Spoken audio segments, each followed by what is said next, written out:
So as I said before, I plan on making 2 videos for this recent trade deadline. First one is already out, so if you want to see it, there's a link to it in the description. And it's also my previous video, so it's not hard to find. That one's dedicated totally to the Cavaliers and the trade deadline for them and if they got better and all that. But today's video is going to be more about some of the other things that happened. Specifically, Elfrid Payton being traded to the Phoenix Suns for a second-round pick, the Los Angeles Lakers choosing to trade Jordan Clarkson and Larry Nance for cap space, and then the New York Knicks acquiring Emmanuel Mudiay, and maybe they can grow him into a point guard or whatever. I am going to do a separate video on Dwayne Wade going to the Heat because, number 1, more views. Number 2, I think that's a good player going to a good team, so that could kind of make an instant impact for this season in the playoff race in the East, right?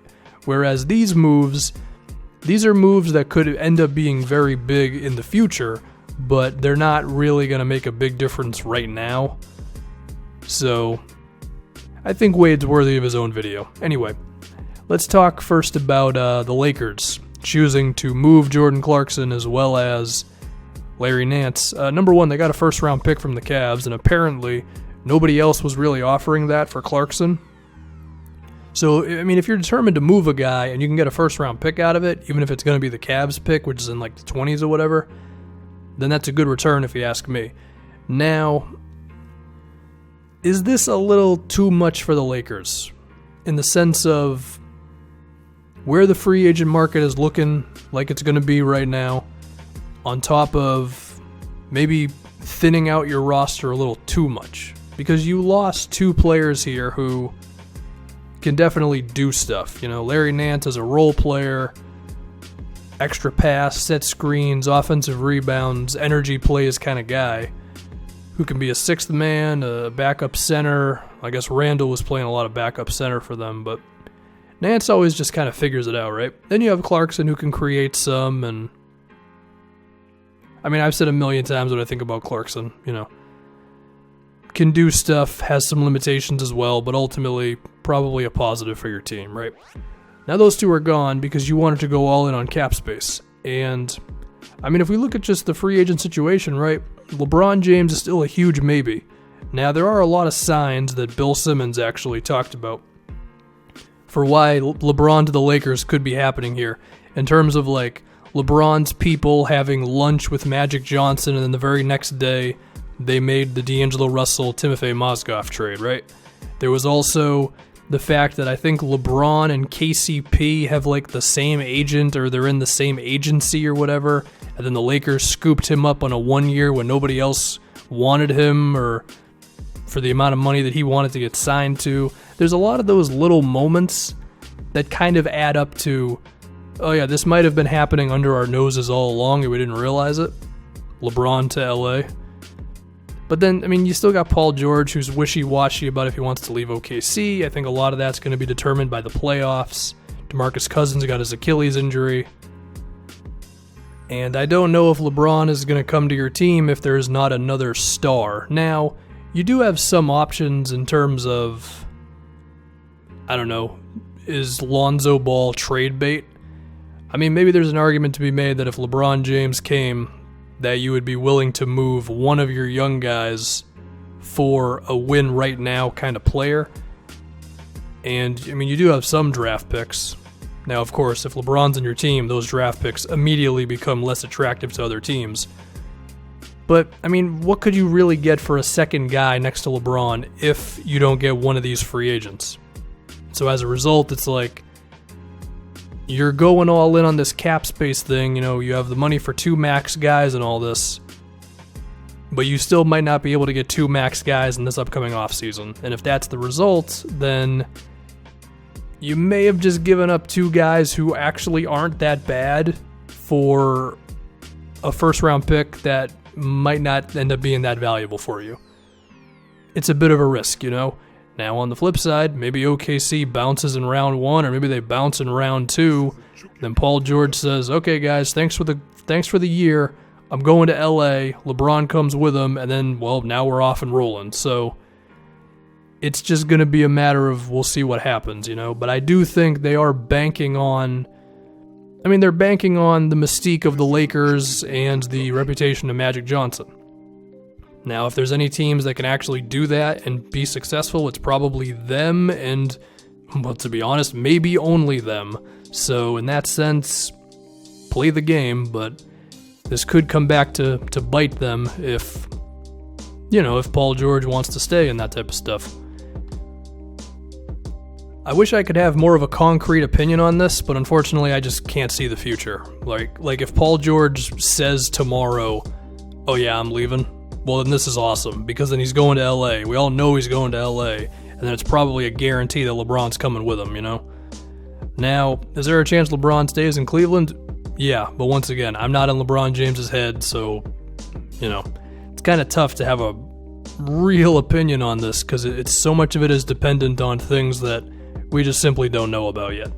Now, if we get to Emmanuel Mudiay on the New York Knicks, this is simply the Knicks saying, maybe he's good, maybe we could get something for him, we could turn him into somewhat of a respectable point guard. Here's the thing, Mudiay can't put the ball in the basket at all, okay? His true shooting percentage is 46% for his career. That is very bad. Now, to his credit, he's able to hit wide-open three-pointers at least, as he's shooting 37% from three this season on 2.5 attempts a game. So that is something at least.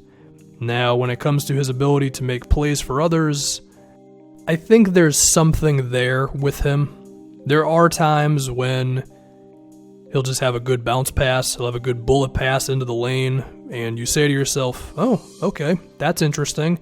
But then there are also times when he looks overwhelmed. The defense might have someone rotate in a way that Mudiay wasn't anticipating, and he immediately just goes like, okay, what the hell do I do now? And, you can't be doing that type of stuff if you want to be a high minutes point guard, You got to be able to read defenses, you got to be able to anticipate, you got to be able to recognize who's defending who and know, okay, well, if I drive or if I do the pick and roll with this guy, that means this dude's going to slide over. And it seems like Mudiay is just not really all the way there on that type of stuff. I've said it before. I think Mudiay is a good example of a guy who should have just went to college or should have played overseas for like the full 4 years, because he's in year 3 and he's just not good enough to really be a starting point guard in the NBA. He's just not. Now, do I still applaud the Knicks for giving it a try? Yeah, why not? Another thing Bill Simmons said from a podcast that I don't remember is if you can buy low on a lottery pick who hasn't really worked out yet, you should probably do it, because there's a reason he was a lottery pick. People liked him for some reason, I think with Mudiay, a lot of that is his athleticism. He's what? He's 6'5", 200 pounds. He moves up and down the floor pretty damn well. And they thought he had enough point guard abilities to where, he could be something. So I get it. And given that Porzingis is injured now for a while, and you're going to be bad, yeah, why not? I think the next thing you got to ask is, how does this fit in with Ntilikina? I think both of these guys kind of have the ability to play the off-guard position because, well, for one, they're both 6'5". 2, Ntilikina is a good defender, and he should be developing into a good three-point shooter, because that's what everybody says, that he should have the shot down. I don't think it's out of the question to believe that maybe one day we could be seeing Mudiay and Ntilikina lineups that are actually somewhat successful. Now, this assumes that Mudiay can really grow as a point guard, and it assumes that Ntilikina can be the 3-and-D guy that we envision him being. But, yeah, if you want to go with positive thinking, I think that's what the Knicks are hoping for with this move. And I have to say I do like it. Now, do I think McDermott is a better player than Mudiay? Yes, I do. So they are risking it in that sense, because if this doesn't work out, then, it's not a disaster, but it's definitely a disappointment, because you did give up a second-round pick as well as McDermott. So that could end up biting you. But I still like the move nonetheless. Because you're a bad team and you really didn't give up that much to get a guy who could grow into a good player. And actually, another part of this is that the Knicks have themselves, actually a few second-round picks moving forward. They have Chicago's second this year via the Thunder. There's also some pick swaps in there involved with the Clippers and the Sixers. It's all kind of confusing, but they're definitely getting at least one second-round pick this year. And they've got one in 2019. They also have the Hornets second-round pick in 2020 from the Willie Hernangomez trade. So they actually have themselves quite a few second-round picks. So I figure you use one of them to get a guy who could be something. I'm fine with it. And then finally, speaking of second-round picks, the Phoenix Suns, to me, got a pretty good thing for Elfrid Payton. They only had to give up a second-round pick for a point guard who has definitely been better than Mudiay up to this point in his career. I mean, I've said it with Payton. I think if you put some shooters around him and have honest expectations, then I think he can be okay. The question is, does Phoenix have more shooting than the Magic? Well, it's basically three guys. It's Troy Daniels, Devin Booker, and Dragan Bender. Whereas Orlando had between Evan Fournier, Maurice Spates, Hazonia was actually making them in this year. And Aaron Gordon and Vucevic could also make a few, and Simmons had a moment at least. I mean, it's not... I don't know if one team is drastically above the other. I guess Orlando had a little bit more. And they also had some bigs who could step from outside, whereas Phoenix only has Bender. I don't know. I mean, I ultimately think that Elfrid Payton's just meant to be a backup point guard. I think if Phoenix gets an opportunity in the draft to go with Doncic or Colin Sexton or Trae Young, well, Trae Young might cause a conversation about how bad you want to be defensively on your backcourt, but those guys should all be better than Elfrid Payton, you know? But as a backup, I think Payton can be fine. I think if you look at Sean Livingston in Golden State and the way that he manages to make plays for others and be selective about his shot and not have a three-pointer, I think Elfrid Payton can be a better version of that. But, of course, the Warriors also have a million shooters, so, you know, I think it's fine. I think it's a fine move. Like, Phoenix, you give up a second to get a guy who is probably going to be better than any second-round pick you would get. Now, the pick itself is pretty confusing. Basically, the Magic will get the second best pick between Phoenix's Grizzlies pick, their Hornets pick, and their Heat pick, all in the second round. So, it's probably the Hornets' second round pick, which is going to be a little lower than 30. Whatever, I'm fine with it. I think that'll do it. Teams are banking on some things. We got some point guards with some potential moving for seconds. We got the Lakers just going full Laker and going full Magic Johnson. We'll see what happens. Also, Isaiah Thomas is not going to be on the Lakers after this season. Just want to tell you that. And yeah, that's it.